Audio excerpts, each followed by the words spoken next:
இருப்பீர்கள் என்றார். ஆமாங்க, இஸ்ரவேல் ஜனங்களை மோசே வழிநடத்தி கூட்டு போகிறாரு.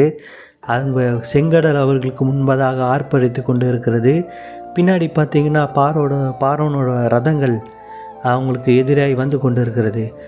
4 தலைமுறைகள் அடிமைப்பட்ட வாழ்க்கை. ஆனால் கர்த்தர் அங்கே மோசே சொல்கிறாரு, கர்த்தர் உங்களுக்காக யுத்தம் பண்ணுவாருங்க, நீங்கள் சும்மா இருப்பீங்க. இந்த நேரத்தில் உங்களையும் காட்டிலும் இதை என்னால் எப்படி சமாளிக்க முடியும், இந்த பிரச்சனை நான் எப்படி மேற்கொள்வேன் அப்படின்ட்டு கடல் போல் ஆர்ப்பரிக்கலாம். இது எப்படி சூழ்ந்து கொள்வோம், நான் எங்கே கரை சேருவேன் அப்படின்ட்டு பார்வோனோட ரதங்கள் மாதிரி உங்களை முழுகடிக்க பார்க்கலாம்.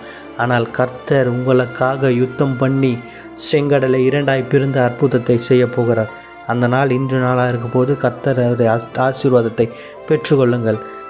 கர்த்தர் எனக்காக யாவையும் செய்து முடிப்பார். சங்கீதம் 133:8 விதமாய் சொல்கிறது.